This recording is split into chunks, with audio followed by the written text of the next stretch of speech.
اعوذ باللہ من الشیطان الرجیم بسم اللہ الرحمن الرحیم قال النبی صلی اللہ تعالی علیہ وسلم من احب للہ و ابغض للہ و اعطى للہ و منع للہ فقد استکمل الایمان او کما قال النبی صلی اللہ تعالی علیہ وسلم صدق اللہ العظیم و صدق رسولہ النبی الکریم ونحن علی ذلک لمن الشاہدین والشاکرین والحمد للہ رب العالمین ان اللہ وملائکتہ یصلون علی النبی یا ایہا الذین آمنوا صلوا علیہ وسلموا تسلیما اللہم صلی علی سیدنا و مولانا محمد معدن الجود والکرم وآلہ وصحبہ وبارک وسلم۔ تمام تعریفیں اللہ تبارک و تعالیٰ کے لیے اور ہر قسم کے درود و سلام نبی مکرم نور مجسم شفیع معظم احمد مجتبیٰ جناب حضرت محمد مصطفیٰ صلی اللہ تعالیٰ علیہ وسلم کی ذات والا صفات کے لیے حمد و صلوات کے بعد صحیح بخاری اور صحیح مسلم کی ایک حدیث مبارکہ میں نے آپ کے سامنے تلاوت کی ہے۔ اللہ تبارک و تعالیٰ کے پیارے محبوب صلی اللہ علیہ وسلم نے دو محبتیں ہمیں سکھائی ہیں، ایک ہے اللہ سے محبت اور ایک ہے اللہ کے لیے محبت۔ وہ جو اللہ کی محبت ہے اسے قرآن پاک نے بیان کیا والذین آمنوا اشد حبا للہ، ایمان والے اپنے رب سے شدید محبت کرتے ہیں۔ اور ایک ہے اللہ کے لیے محبت، ماں باپ سے جو محبت ہے وہ اللہ کے لیے محبت ہے۔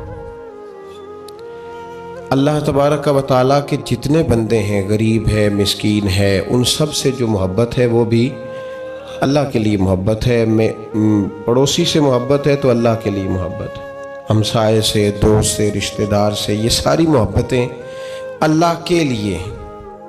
قرآن مجید فرقان حمید کے بعد جب ہم احادیث پہ غور کرتے ہیں تو ایک محبت اور بہت زیادہ ہے اللہ کے لیے، وہ ہے اولیاء اللہ کی محبت۔ اولیاء اللہ سے مراد اللہ کے دوست ہیں۔ اللہ کے دوستوں کی محبت سب سے بڑھ کر اللہ کے لیے محبت ہے۔ صحیح بخاری صحیح مسلم میں نبی پاک علیہ السلام نے فرمایا من احب للہ، جس نے اللہ کے لیے محبت کی، ابغض للہ، اور کسی سے بغض بھی رکھا تو اللہ کے لیے، واعطى للہ، کسی کو کچھ چیز عطا کی تو پھر بھی اللہ کے لیے، ومنع للہ، اور کسی سے کسی چیز کو منع کیا تو وہ بھی اللہ کے لیے، فقط استکمل الایمان، فرمایا اس کا ایمان مکمل ہو گیا۔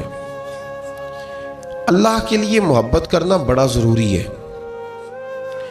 صالحین، نیک لوگ، اللہ کے بندے، ان سے پیار کرنا اس لیے کہ وہ اللہ کے بندے ہیں، یہ چیز ایمان کو مکمل کرتی ہے، یہ چیز ایمان کو مضبوط کرتی ہے۔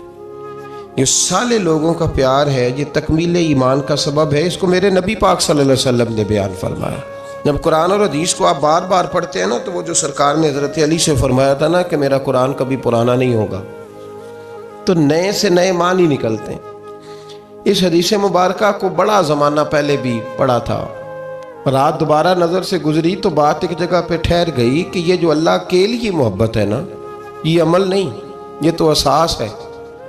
فقط استکمل الایمان، فرمایا اگر ایمان مکمل کرنا ہے تو اس کی شرائط میں سے یہ ہے کہ تو اللہ کے بندوں سے اللہ کی رضا کے لیے محبت کرے، تو اللہ کے بندوں سے اللہ کی رضا کے لیے، یہ تکمیل ایمان کا سبب حضور نے بیان فرمایا۔ اب جو کسی اللہ کے بندے سے اللہ کی رضا کے لیے محبت ہی نہیں کرتا تو جو بنیادی جز ہے نا ایمان کا، وہ تو ابھی تک اس ایمان کے جز کی تکمیل تک ہی نہیں پہنچا، اساس ہی نہیں پوری، ایمان کی بنیاد نہیں ابھی مضبوط نہیں۔ تنقید کے دور میں اور طنز کے زمانے میں اور اپنی مرضی سے گھڑے ہوئے نظریات کے دور میں دھندلے دھندلے سے لوگوں کے نظریات، باتوں پہ گرد پڑی ہوئی اور یقین پر دھول جمی ہوئی، اور جو محبت اور عشق کے خاص نظریات ہوتے تھے ان پر زنگ لگا ہوا، لوگ اگر کسی بزرگ کے آستانے پہ چلے بھی جاتے ہیں تو زندگی میں وہ عجیب لمحہ تھا کہ وہ میرے ساتھ تھا پر میں تنہا تھا، وہاں کھڑے ہو کے بھی رشتہ ان کے ساتھ نہیں جوڑتے، تعلق نہیں لگاتے۔ اللہ کے بندوں سے محبت کریں. صالحین کا پیار جو ہے نا وہ انسان کو صالح رستے پہ لگاتا ہے.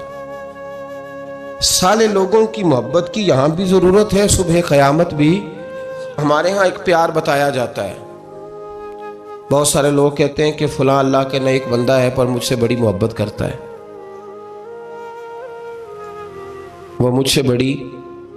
وہ جو آپ سے بڑی محبت کرتا ہے وہ اس کے کام آئے گی، آپ کے نہیں آئے گی. اللہ خیر فرمائے. کیا کہا بھلا میں نے؟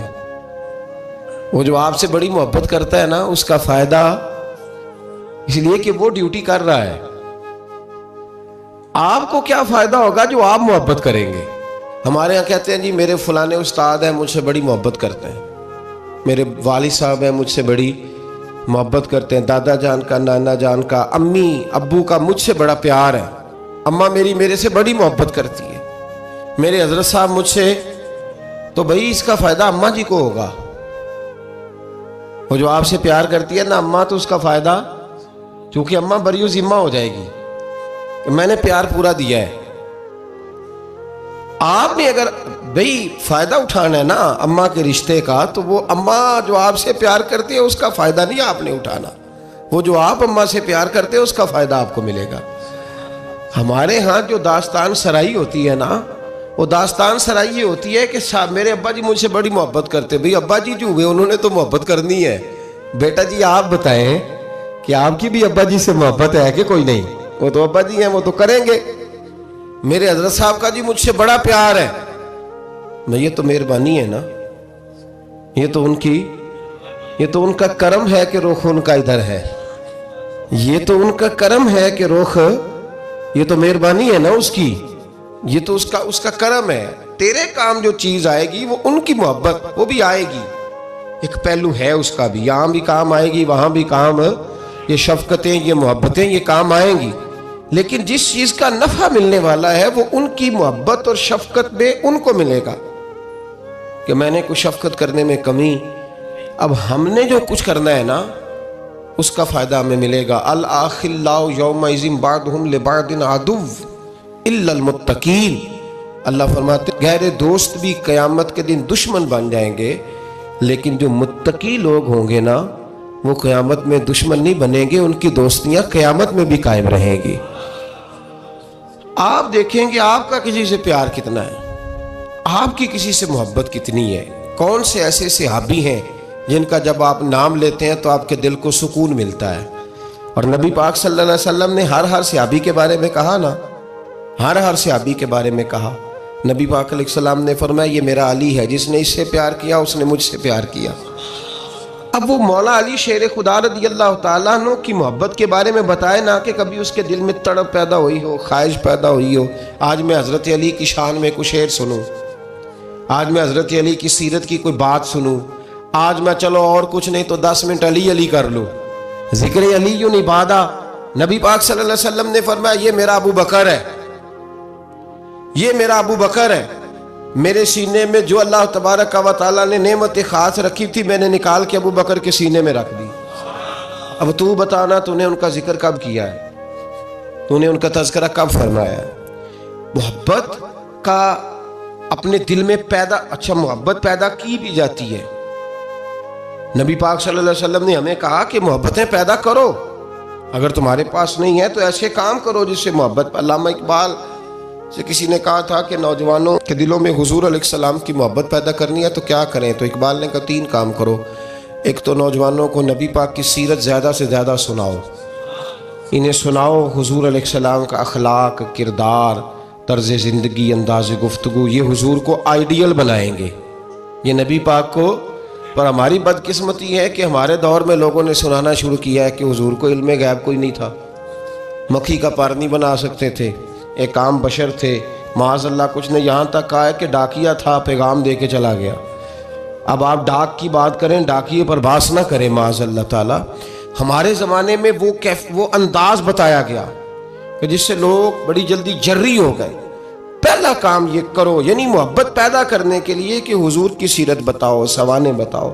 اور دوسرا اقبال کرنے لگے نبی پاک کی یاد کی محفلیں سجاؤ، میلاد کے تذکرے کرو، حضور کی نعت خوانی کرو، نبی پاک کا ذکر چھڑے، حضور کا پیغام عام ہو۔ اور تیسرا فرمانے لگے اپنے بچوں کے سامنے، اپنی اولادوں کے سامنے نبی پاک پر درود شریف پڑھا کرو۔ یہ دکھاوا تو نہیں ہوگا میرا خیال ہے؟ کس کے سامنے؟ اپنے بچوں کے سامنے حضور علیہ السلام پر درود شریف۔ یہ کام تو اپنے دلوں میں صالحین کی محبت پیدا کریں، نیک لوگوں کا ذکر سنا کریں، اولیاء اللہ کے تذکرے نکال کے پڑھا کریں، ان کے اقوال، ارشادات، ان کی باتیں، ان کی گفتگو۔ پرانے لوگ سفر کرتے تھے ولیوں کو ملنے کے لیے، زمانہ طے کرتے تھے۔ ہم کبھی مد و جزر دیکھتے ہیں نا دنیا کے، ہم حیران ہو جاتے ہیں کہ اجمیر کہاں، پاک پتن کہاں، دلی کہاں، کہاں لوگوں نے کس طرح رشتے نبھائے، کیا انداز تھا۔ حضرت عثمان ہارونی پیر ہے خواجہ معین الدین اجمیری کے، بلخ کے رہنے والے، کہاں کے رہنے والے، خواجہ اجمیری کہاں کے رہنے والے۔ اور پھر اجمیر ابھی بھی دلی سے ٹرین چلے تو وہ 1.5-2 دن لگا دیتی ہے جانے میں، دلی سے اجمیر شریف۔ تو حضرت سیدنا خواجہ قطب الدین بختیار کاکی وہاں جایا بھی کرتے تھے، آیا بھی کرتے تھے، رابطہ بھی رہتا تھا، اور عشق اتنا جوان تھا کہ زمانہ کہتا تھا اگر کسی نے کسی سے پیار کرنا ہے تو اس طرح کرو جیسا قطب الدین بختیار کاکی نے معین الدین اجمیری کے ساتھ کیا ہے۔ کوئی فاصلہ رکاوٹ نہیں بنا، کوئی چیز بیچ میں نہیں آئی، کوئی مسئلہ نہیں ہوا، اولادیں بھی تھیں، کاروبار بھی تھے۔ اب تو سہولتیں ہیں، دولت بھی زیادہ ہے، ان لوگوں کو تو مزدوریاں بھی زیادہ کرنی پڑتی تھی، کوئی چیز نہیں سامنے آئی۔ ہم بہانہ بنا کے ایسے رکے ہیں کہ بغل میں چیزیں ہوتی ہیں لیکن ہم کہتے ہیں بڑی مجبوری ہے جی، میں بڑا کیا مطلب اپنے دماغ پہ چیزیں سوار کر لی ہیں مفت میں۔ پھر مجھے ایک بات بتائیے، پاک پتن شریف سے دلی جانا، خواجہ اجمیری حضرت خواجہ نظام الدین صاحب کا پاک پتن شریف آنا گھوڑے پہ یا پیدل، آسان کام ہے؟ کتنی ملاقاتیں ہیں خواجہ نظام الدین صاحب کی بابا صاحب سے؟ کوئی گن کے بتا سکتا ہے؟ جی کوئی گن کے بتا سکتا ہے کتنی ملاقاتیں؟ کتنی؟ حضرت خواجہ فرید الدین مسعود گنج شکر رحمۃ اللہ تعالیٰ علیہ کہنے لگے نظام تجھے آئے ہوئے بڑے دن ہو گئے، جا یار چکر لگا آیا۔ چکر لگایا، فرماتے میں پیدل گیا تو مجھے جانے میں کئی مہینے کئی ہفتے لگے۔ میں دلی پہنچا اور اپنے گھر کا ایک چکر لگایا، اوپر سے چکر لگا کے تو پھر پاک پتن کے رستے میں چل پڑا۔ کہتے ہیں واپس پہنچا تو حضرت بابا فرید صاحب رحمۃ اللہ علیہ نے دن گنے ہوئے تھے، کہنے لگے یار اتنے ٹائم میں تو واپس آیا ہے نا، اتنا ٹائم تو آنے جانے پہ لگتا ہے، کہ غریب نواز محسوس نہ فرمائیے گا، آپ نے کہا تھا چکر لگایا تو حضور میں ایک چکر ہی لگایا ہے، پھر میں واپس آ گیا ہوں، بات ہی چکر کی ہوئی تھی۔ دیکھیں نا نبی پاک صلی اللہ علیہ وسلم نے فرمایا ابو ہریرہ کوئی کام بھی کیا کر یار، یہیں بیٹھا رہتا، عرض کی حضور صحیح ہے۔ اٹھے، سامنے ایک ستون تھا، اس کے پیچھے سے ہو کے نا واپس آ گئے تو حضور نے فرمایا گئے نہیں، کہ حضور نے آپ نے فرمایا تھا جایا آیا کر، گیا ہوں پر میرا دل ہی نہیں لگا۔ بھئی تو یہاں سے ہو کے واپس آ گیا، کہیں جانا تو تھا نا، یہیں سے ہو کے۔ تو ان لوگوں کے صالحین کی محبت کے راستے میں کوئی چیز رکاوٹ نہیں بنی۔ ہمارے ہاں چیزیں رکاوٹ بنتی ہیں، اپنے اولیاء اللہ سے، صوفیاء سے، بزرگان دین سے، رب کریم کے بندوں سے، داتا علی اجویری سے، خواجہ اجمیری سے، ان لوگوں سے پیار کریں، صالحین کی محبت دلوں میں پیدا کریں، صحابہ کا پیار دلوں میں پیدا کریں، اہل بیت نبوت کا پیار دلوں میں پیدا کریں۔ یار یہ حدیث جو ہے نا، یہ امید کی کرن ہے، یہ روشنی کا مینار ہے کہ میرے نبی پاک نے فرمایا جو جس سے پیار کرے گا قیامت میں اسی کے ساتھ رکھا جائے گا۔ یہ صحیح بخاری کی حدیث ہے، المرء مع من احبہ، اور یہ جو مع ہے نا اس کا معنی ہے ساتھ رہنا، ہاں مع اللہ، مع یعنی بما یعنی اس کے ساتھ، المرء مع من احبہ، جو جس سے محبت کرے گا قیامت میں اس کی معیت میں رکھا جائے گا۔ اس کے ایک بڑی خوبصورت بات، امام اعظم ابو حنیفہ کے ایک شاگرد گزرے امام محمد رحمۃ اللہ علیہ، خوبصورت بڑے تھے، کچھ خوبصورت تھے، کچھ سونا، کچھ منہ دا مٹھا، کچھ پیارے بڑے تھے، کچھ ان کا انداز یہ تھا کہ نفاست پسند بڑے تھے، بڑے نفیس تھے، نکلتے تھے تو تنہا نہیں نکلتے تھے۔ ایک دفعہ بغداد میں تشریف لائے تو بغداد سے انہوں نے ایک بستی اور میں جانا تھا، تو وہاں یہودیوں اور عیسائیوں کا بڑا غلبہ تھا، تو امام محمد رحمۃ اللہ علیہ فرمانے لگے یہودیوں عیسائیوں کے بیچ سے گزرنا ہے تو کوئی یہی نہ سمجھے کہ ان کے تو پلے کچھ نہیں. کہنے لگے سونے گھوڑے لاؤ عربی نسل کے. 30 شاگرد ساتھ تھے، ان کو بھی ساتھ تیار کیا. عربی نسل کے 30 گھوڑے اور 30 شاگرد. ان کو کہا بھی دستاریں ذرا نا اونچی باندھنا، تو دستاریں بھی باندھی انہوں نے کلے والی بڑی خوبصورت. شاگردوں کو بھی جبے پہنائے، خود بھی جبہ پہنا سفید رنگ کی اعلیٰ نسل کی گھوڑی آگے آگے، پیچھے 30-32 شاگرد. اور جب آپ گزرے نا بغداد کے آگے اس علاقے سے، یہاں یہودی عیسائیوں کی بھی کثرت تھی، تو عورتوں کی عادت ہوتی تھی پرانے زمانے میں مہمان دیکھنے کے لیے چھتوں پہ چڑھ جاتی، کچھ اپنے دروازے پہ کھڑی ہو جاتی، کچھ دیکھتی کھڑکیوں میں سے کہ گزر رہا ہے کوئی مہمان. تو یہودیوں کی عیسائیوں کی بہت ساری عورتیں چھتوں پہ چڑھ گئیں. تو مسلمان نعرے لگانے لگے امام محمد آ گئے، امام محمد آ گئے. کچھ پہلے ہی بڑے حسین تھے، پہلے ہی بڑے خوبصورت تھے، کچھ حضور کی سنت کا نور چڑھا ہوا تھا، کچھ دائیں بائیں شاگرد تھے، پھولوں کی پتیاں گر رہی تھی. تو جب محمد محمد کے نعرے لگنے لگے نا تو ان عورتوں نے امام محمد کا جلوہ دیکھا. تو دیکھا دیکھی کام کیا شروع ہوا، ایک نے دیکھا تو اتنی محو ہوئی کہ اس نے کلمہ پڑھنا شروع کر دیا. اس سے کلمہ سن کے تو دوسری نے بھی پڑھا، تیسری نے بھی پڑھا، چوتھی نے بھی پڑھا. بیبیاں بلند آواز سے مسلمان ہونے لگی. ان کو دیکھا دیکھی مرد بھی پڑھنے لگے. ڈھیر سارے یہودی عیسائی مسلمان ہو گئے. ایک مسلمان ان سے کہنے لگا تمہیں غلطی لگ گئی ہے، یہ ہمارے نبی محمد نہیں. تو میاں صاحب کا نام محمد تھا نا، تو کشمیر کے لوگ کہنے لگے شاید وہاں کے ہندو سکھ وہاں کے جو تھے کشمیر کے، وہ کہنے لگے شاید وہی محمد ہے. تو فرمانے لگے میں تے بندہ ٹھگ جے لوکو، میں تے بندہ چور، جس دا خلقت کلمہ پڑھ دی او محمد ہور. میں تے بندہ ٹھگ جے لوکو، میں تے بندہ چور، جس دا خلقت کلمہ پڑھ دی او محمد ہور. تو امام محمد رحمۃ اللہ علیہ کو نعرہ لگ رہا تھا. تو ایک بندہ کہنے لگا یہ وہ والے محمد نہیں، یہ ہمارے نبی پاک صلی اللہ علیہ وسلم محمد صلی اللہ علیہ وسلم نہیں، یہ وہ نہیں، یہ تو ہمارے ایک امام ہے امام محمد، وہ والے نہیں. اب وہ کچھ لوگ چپ تھے، کچھ سوچ رہے تھے، کچھ بات کر رہے تھے. تو ایک بوڑھی اماں اپنے انداز میں بیچ میں سے بولی، کہنے لگی چل بیٹا چھوڑ، ہمیں پڑھنے دے کلمہ. اگر مسلمانوں کے چھوٹے سے محمد کا یہ حال ہے تو بڑے محمد کا کیا حال ہے؟ پڑھنے دے ہمیں کلمہ. یہ حال ہے ان کے غلاموں کا تو سرکار کا عالم کیا ہو. تو امام محمد کی چال نکلی. بتانا یہ چاہ رہا تھا کہ امام محمد رحمۃ اللہ علیہ سے ایک بندے نے ایک دفعہ مسئلہ پوچھا. اس نے کہا حضرت صاحب میں گیا تھا منڈی، وہاں سے لایا ہوں ایک ٹوکری آم کی اور ایک ٹوکری سیب کی، ہمارے ہاں کا کریٹ کہتے ہیں اس کو. تو میں وہ لے کے آیا ہوں. اب میں نے جب گھر لا کے اس کو کھولا ہے نا تو آدھے صحیح نکلے ہیں. ہوتا ہے نا جی، اللہ خیر کرے، جو دیانتدار تاجر ہے اللہ آج کل مہربانی فرمائے.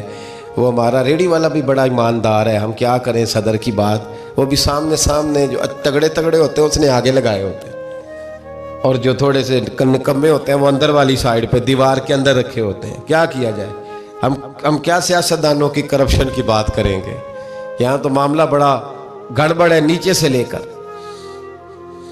تو کہا حضور میں نے وہ جو کھولی ہے نا پیٹی، وہ ٹوکری جب میں نے کھولی ہے تو اوپر تو آم اور سیب ٹھیک تھے، تو اندر گلے سڑے ہیں. تو اب میرے لیے حکم کیا ہے؟ تو آپ فرمانے لگے بھی مسئلہ شرعی ہے کہ رکھنے ہیں تو سارے رکھ، واپس کرنے ہیں تو سارے کر. یہ نہیں ہو سکتا کہ تو صحیح رکھ لے اور گلے سڑے. تو یہ مسئلہ امام محمد بتا کے تو رونے لگ گئے. تو بندہ کہنے لگا حضور مسئلہ بتایا ہے آپ نے تو فقہ کا ایک مسئلہ ہے سادہ سا کہ حضرت اب کیا کرنا ہے، تو رونے والی کون سی بات ہے؟ تو فرمانے لگے یہ تجھے مسئلہ بتا کے نا مجھے کچھ اور یاد آ گیا. آپ کو کیا یاد آیا ہے؟ فرمانے لگے میں بھی عرض کروں گا مولا امام اعظم کے پاس بیٹھا ہوں، معروف کرخی، سری سکتی، جنید بغدادی، ان سارے درویشوں کے پاس رہا ہوں. میں بھی بیٹھا ہوتا تھا اس محفل میں جس میں یہ ہوتے تھے اگر جنت میں بھیجنے ہیں تو سارے بھیج. یہ نہیں ہو سکتا کہ گلے سڑے ادھر پھینک دے اور اچھے اٹھا کے لے جائے. ہم سارے مصطفیٰ کا کلمہ پڑھنے والے، سب کو کہا یا ایھا الذین آمنوا، ہم سب کا اکٹھا نام. ان لوگوں کی جو محبت ہے نا وہ فائدہ دے گی. لیکن ہمارے آنا کرامتیں، میرے جیسا شخص جب بھی کرامت سناتا ہے کہتا ہے میرے حضرت صاحب کا مجھ سے بڑا پیار. بھائی وہ تو پیار کریں گے ہی، وہ تو برکھا ہے، وہ تو رحمت کا سایہ ہے، وہ تو سائبان ہے، ان کو تو اللہ تبارک و تعالیٰ نے محفوظ رکھا ہوا ہے. وہ تو نفرت تو ہوتی نہیں ان لوگوں تو کریں گے پیار، تو بازو کھلے ہوئے ہیں. تو بتا تیرے اپنے دل کا حال کیا ہے؟ تو اپنی بات کر، اپنی تو بتا تیرے اندر کی کیفیت کیا ہے. اس لیے کہ تیرے کام جو آئے گی وہ تیری محبت آئے گی. حضرت حرم بن حیان رحمت اللہ تعالیٰ علیہ فرماتے ہیں میں حضرت اویس کرنی کو ڈھونڈنے چل پڑا. ڈھونڈنے بھی اسے نکلا جسے کسی نے نہیں ڈھونڈا اور جو کبھی کسی کو نہیں ملے. حضرت اویس کرنی، یہ فکرہ کسی درویش نے نا حضرت اویس کرنی کے لیے کہا ہے. یہ فکرہ پورا فیٹونی پہ آتا ہے. اسی کسے دے کچھ نہیں جے لگ دے تے نہ کوئی ساڈا دردی، کوئی جرانہ نہیں، کوئی دوستانہ نہیں. حضرت اویس کرنی کا مزار بھی کنفرم نہیں کہ کدھر ہے. بس اسی کسے دے کچھ نہیں لگ دے، کیا ضرورت ہے. بس ٹھیک ہے، اپنا جو ہے انداز سارے زمانے سے علیحدہ کر کے رکھا انہوں نے، علیحدہ، الگ تھلگ. تو حضرت خواجہ اویس کرنی کو ڈھونڈتے ڈھونڈتے کہتے ہیں میں گیا کرن گیا. حضرت حرم بھی نہیں، یہ داتا صاحب نے اس کو لکھا ہے. فرماتے ہیں میں گیا تو مجھے لوگوں نے کہا وہ تو حج کرنے چلے گئے. کہتے ہیں جب میں مکے گیا تو میں نے لوگوں سے پوچھا اویس کرنی آئے تھے؟ کہنے لگے ہم تو نہیں جانتے. یہ تو میرے جیسے لوگ ہوتے ہیں نا جن کی تصویریں زیادہ نکلتی ہیں تو جن کی ویڈیو زیادہ ہوتی ہے تو لوگ زیادہ جاننے لگتے ہیں، ورنہ رب کریم کے بندے تو چھپے ہوئے چکر میں پڑے ہی نہیں. کون اویس کرنی؟ تو انہوں نے کہا کہ حضرت اویس کرنی، چہرے پر برس کے داغ ہیں، کمزور سا وجود ہے، داڑھی زیادہ گھنی نہیں. جب حالات بتائے تو کہنے لگے اس طرح کا ایک شخص آیا تھا، اس نے طواف کیا تھا. پہلے بھی دنیا کرتی ہے پر جب اس نے کیا ہے نا تو اس کے طواف نے وہ خود بھی رویا ہے اور بھی بڑے روئے ہیں. وہ جب حجر اسود پہ آیا ہے تو رنگ بدلتا دیکھا ہے. کہا وہ کدھر گئے؟ کہنے لگے پورا نہیں پتا، اتنا ضرور خبر ہے کہ ان کے انداز بتاتے تھے کہ اب مدینے جائیں گے. تو جناب حرم بن حیان کہتے ہیں پھر میں مدینے گیا، میں نے خواجہ اویس کو ڈھونڈا. میں نے کہا یار میں نے حضرت خواجہ اویس کرنی کو ملنا ہے، کسی نے بتایا ہے کہ وہ مدینہ شریف آئے.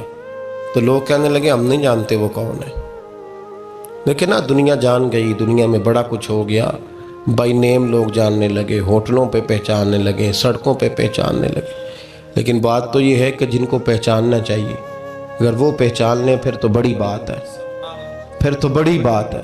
لیکن اگر وہاں ہی پہچان نہ ہو سکے تو پھر تو معاملہ بڑا الگ سا ہے نا. عزیز بھائی، حضرت خواجہ اویس کرنی کے بارے میں پوچھا تو مدینہ شریف کے زائرین اور وہاں کے مقامی لوگ بھی کہنے لگے کوئی نہیں پتا، ہم نہیں جانتے، ملے ہی نہیں. تو کہا باریک سا وجود ہے، پرانا سا لباس ہے، برس کے داغ ہے، چہرے پہ داڑھی زیادہ گھنی نہیں، کسی کو پاس نہیں بٹھاتے. اور پھر ایک جملہ اور کہا، سنا ہے روتے ہیں تو بڑے درد سے روتے ہیں، سنا ہے بھیگی رہتی ہیں پلکیں، سنا ہے ان کی پلکیں بھیگی رہتی ہیں. میں 2-4 دن پہلے کسی سے سن رہا تھا شعر، اس نے کہا تھا ایک واری میری آنکھیاں تو انہوں نے اتھرو پونجے سن، ہن چسکا پہ گیا رونے دا ہر ویلے یا ہو زاری ہے. کہتے ہیں کہ وہ اس طرح کی اس کی کیفیت ہے. کہتے ہیں میں نے کہا یار وہی تو اویس کرنی تھے، کدھر گئے؟ کہنے لگے کوئی خبر نہیں. جب وہ آئے ہیں تو ان کے آنے کا انداز ہی نرالا تھا، سسکیاں اور آہیں نکل گئیں اس شخص کی جب وہ مدینے آیا.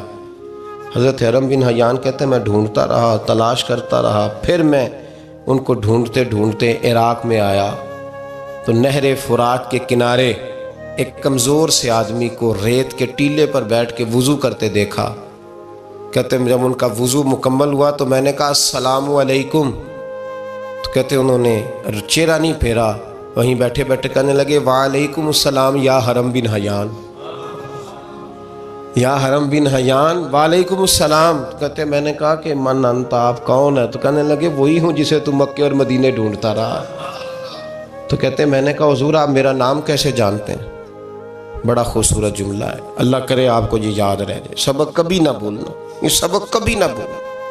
بابا صاحب کے مزار پہ گئے تو خالی آ گئے، داتا صاحب گئے تو خالی ایسے ہی چلے گئے. ہم فارغ لوگ تھے، کوئی کام نہیں تھا کہ بابا فرید کی گلیوں میں گھومتے رہے. ہم فارغ تھے کہ 2 بجے حضرت سلطان باہو رحمت اللہ علیہ کی جالیوں کے سامنے کھڑے رہے. ہم کوئی پتھر چاٹنے والے لوگ تھے کہ آدھی آدھی رات بیت گئی اور ہم بزرگان کرما والا شریف کھڑے رہے. یہ کیسے ہو گیا کہ محدث اعظم کے مزار پہ کھڑے رہے؟ ایسے ہی کوئی بات تھی؟ حضرت ویسے کرنی بول کر فرمانے لگے، کہنے لگے کیا کہا تو نے کہ میں تجھے کیسے جانتا ہوں؟ فرمانے لگے تو مجھ سے پیار کرتا ہے. عرفت روحی من روحی کا، میری روح تیری روح کی جاننے والی ہے. یہ روحوں کا رشتہ ہے، یہ خطا نہیں جایا کرتا. عرفت روحی من روحی کا، میری روح تیری روح کو جانتی ہے. یہ کیسے ہو گیا؟ کوئی ایسے لوگ تھے تو اتنی جگہ مجھے تلاش کر آیا اور میں تجھے جانوں نہ؟ یہ کیسے ہو سکتا ہے؟ یہ کیسے ممکن ہے؟ تو ڈھونڈتا رہا گلی گلی اور میں کہوں کہ میں تجھے جانتا نہیں. فرمایا حرم بھی نہ یار میں، ہاں میں دعا کرتا ہوں اللہ کی بارگاہ میں کہ رب کریم مجھے اور تجھے جنت میں اکٹھا کر دے. کہتے ہیں جب انہوں نے یہ دعا کی تو وہ چل پڑے. میں نے کہا حضور کہاں جا رہے ہیں؟ فرمانے لگے میرا پیچھا نہ کرنا، میں کسی اور منزل کا مسافر ہوں، اور جس رستے میں چل رہا ہوں نا ان منزلوں پہ ساتھ نہیں کسی کو لیا جاتا. یہ میری اپنی ذاتی منزل ہے، اس میں پاؤں پہ چھالے ذرا سخت ہوتے ہیں. ہر آدمی کا کام نہیں یہاں چلنا، تو مجھے تنہا رہنے دے اور مجھے اپنی مرضی سے چلنے دے. کہتے میں نے منت کی تو کہنے لگے بس تو نے جد و جہد بڑی کی تھی تو تیرے ساتھ ملاقات کر لی، تجھے پہچان لیا، تیرے ساتھ بات کر لی، ورنہ میں کہہ چکا ہوں اسی کسے دے کچھ نہیں لگ دے. اسی لیے میں نے حضرت غالباً امام شورانی رحمۃ اللہ علیہ کے حوالے سے پڑھا ہے کہ قیامت کے دن جب حضرت ویسے کرنی جنت میں جائیں گے تو ممکن ہے اس وقت بھی لوگوں کو دیدار نہ کرایا جائے، بلکہ امام شورانی کہتے ہیں اللہ 70,000 فرشتے ان کی شکل کے پیدا فرمائے گا اور ان کے جھرمٹ کے اندر چھپا کے انہیں جنت میں داخل کرے گا. ملاقات کس سے ہوگی؟ صرف انہی سے ہوگی جن کے لیے انہوں نے زندگی گزار دی. یا خدا سے ملیں گے یا مصطفیٰ کریم سے ملیں گے. یہ بھی لوگ تو محبت کریں. صالحین کا پیار، نیک لوگوں کی محبت، صالحین کی محبت رستہ آسان کرتی. کوئی شک نہیں کہ زمانے میں سارے لوگ اچھے نہیں ہوتے، برے لوگ بھی آئے ہیں مارکیٹ میں، ہوتے ہیں، لیکن 2 4 5 10 بروں کو لے کر کے اچھوں کی محبت چھوڑ دیں گے، نیک لوگوں کا ذکر چھوڑ دیں گے، ان کا پیار چھوڑ دیں گے، ان کا تذکرہ پڑھنا چھوڑ دیں گے، ان کے پاس بیٹھنا چھوڑ دیں گے. گزشتہ دور میں جو بادشاہ بھی نیک ہوئے نا وہ بھی صالحین کی محبت کی وجہ سے نیک ہوئے. اورنگزیب عالمگیر اگر کچھ بہتر ہوئے تو اس لیے کہ ملا جیون نیک آدمی سے محبت کرتے تھے. محمود غزنوی کی بہتری کا سبب یہ تھا کہ حضرت سیدنا ابو الحسن خرقانی کے پاس جایا کرتے تھے. صالحین کی محبت نے بادشاہوں کے رخ بدلے، بادشاہوں کے. ان لوگوں کو پیار تھا تو اعلیٰ جہانگیر بادشاہ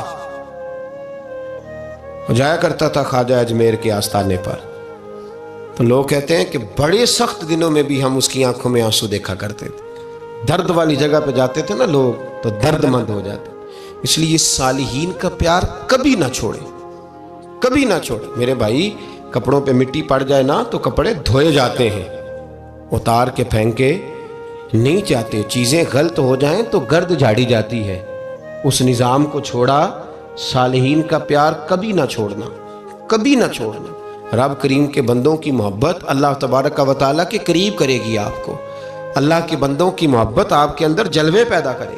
اور اگر آپ ان کو پڑھیں گے، میں جب پاک پتن شریف جاتا ہوں یا کسی مزار پر میں کھڑا ہوتا ہوں نا تو وہ جو حالات پڑے ہوتے ہیں نا ان بزرگوں کے وہ سامنے آتے ہیں کہ یہاں خواجہ نظام الدین محبوب الہی تشریف لائے.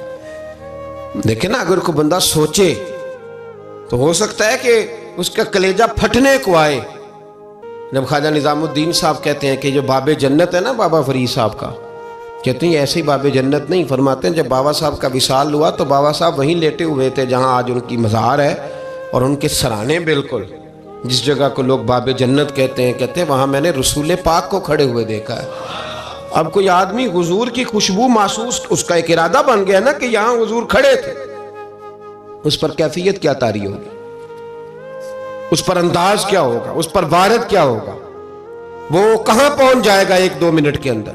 تو یہ تو اس وقت ہے جب اس کے محسوسات ہوں گے، جب وہ نظریاتی طور پر اس بات سے متفق ہوگا، جب وہ خوشبو محسوس کرنے کی صلاحیت رکھتا ہوگا.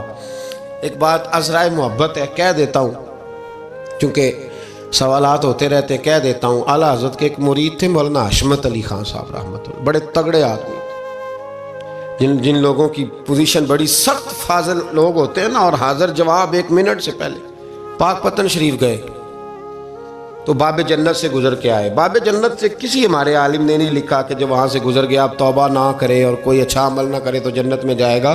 بس یہ کہا کہ ایک دروازہ ہے جہاں خواجہ نظام نے حضور علیہ السلام کو کھڑے دیکھا، گزر جائے کوئی تو الحمدللہ اس کے لیے ایک برکت ہے.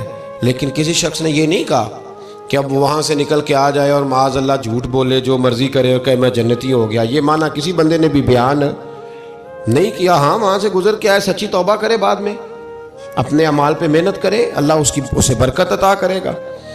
فرماتے میں پاک پتن شریف سے ہو کے آیا، رش بڑا تھا، اس کے ایام تھے، تو باب جنت سے گزر کے آیا تو میں بس کی چھت پہ بیٹھ گیا. کچھ اور لوگ بھی تھے تو ان میں سے کچھ ایسے صاحبان بھی تھے جن کو بیماری ہوتی ہے چھیڑ کے رکھنے کی، کوئی نہ کوئی بات کیے رہتے ہیں، یہ ہو گیا تو وہ ہو گیا. کہتے ہیں انہوں نے بات چھیڑ دی، مولانا کہاں سے آ رہے ہو؟ تو میں نے کہا پاک پتن شریف. تو کہنے لگے کہ آپ وہ بہشتی دروازہ جس کو کہتے ہیں باب جنت، وہاں سے بھی گزرے ہیں؟ کہنے لگے الحمدللہ، لائن تو بڑی لمبی تھی پر موقع مل ہی گیا ہے، گزر گیا ہوں وہاں سے. تو کہتے ہیں مجھے سونگنے لگ گئے. کہنے لگے پھر تو آپ جنتی ہو گئے ہوں گے، پر آپ کے پاس سے جنت کی خوشبو نہیں آ رہی. تنزیہ انہوں نے کہا، تنزیہ.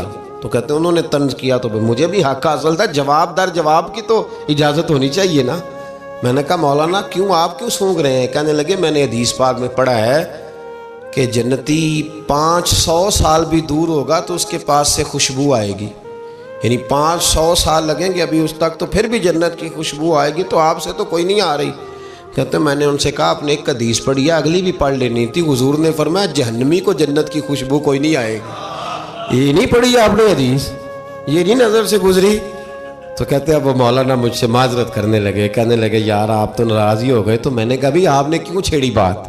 میں نے آپ سے کوئی ڈسکس کیا؟ آپ نے پوچھا کہاں سے، پھر آپ ہی نے کہہ دیا کہ وہاں سے گزرے کہ نہیں جنتی دروازے سے، اور پھر آپ نے ہی اعتراض کر دیا. تو پھر ہمیں اتنا تو حق حاصل ہے نا، ہم آپ بھی کرتے ہیں تو ہو جاتے ہیں بدنام، اور تم قتل بھی کر دو تو چرچا نہیں ہوتا.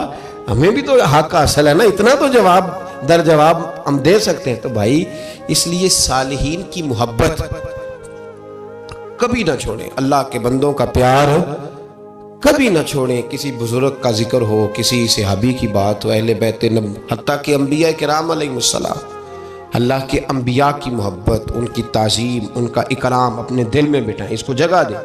یہ تکمیل ایمان کے لیے بڑا ضروری ہے. فقط استکمل الایمان کے لفظ آئے حدیث میں. اگر تکمیل ایمان چاہیے، اللہ کی رضا کے لیے لوگوں سے محبت کرنی چاہیے. اللہ عمل کی توفیق عطا فرمائے.